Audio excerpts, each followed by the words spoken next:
नमस्कार।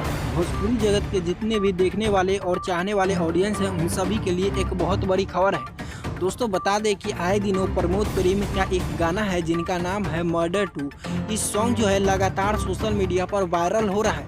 आखिरकार क्यों प्रमोद प्रेमी जी का यह गाना जो है लगातार सोशल मीडिया पर वायरल है और धूम मचाए हुआ है। दोस्तों बता दें कि वेब म्यूजिक के जरिए यह गाना लॉन्च किया गया है और दर्शक का इन पर प्यार बहुत ज़्यादा मिल रहा है। और दोस्तों वहीं बता दें कि प्रमोद प्रेमी का यह गाना जो है खूब ज़्यादा लोगों का पसंद आ रहा है, जिनके कारण वेब न्यूज़ पर लगातार ये धूम मचाए हुए हैं। और वहीं दोस्तों बात करें कि पावर स्टार और ट्रेंडिंग स्टार खेसारी लाल यादव और पवन सिंह इन दोनों जो है आए दिनों पीछे आ चुके हैं। और दोस्तों बता दें इनका एक प्रमोद प्रेमी जी का मर्डर 2 सॉन्ग जो है आए दिनों लगातार सोशल मीडिया पर अलग ही रुतबा में निकल कर आ रहा है। दोस्तों अगर इसी प्रकार के चलता रहा तो प्रमोद प्रेमी लगातार सोशल मीडिया में ट्रेंड पर रहेंगे। और दोस्तों इन्हीं में से एक ऐसे कलाकार है जिनका नाम है नीलकमल सिंह। नीलकमल सिंह भी आए दिनों लगातार सोशल मीडिया पर वायरल हो चुके हैं और इनका भी गाना खूब ज़ोर ज़ोर से बज रहा है और धूम मच रहा है। और दोनों का गाना जो है प्रमोद प्रेमी जी का, नीलकमल जी का, इन दोनों का ज़्यादा से ज़्यादा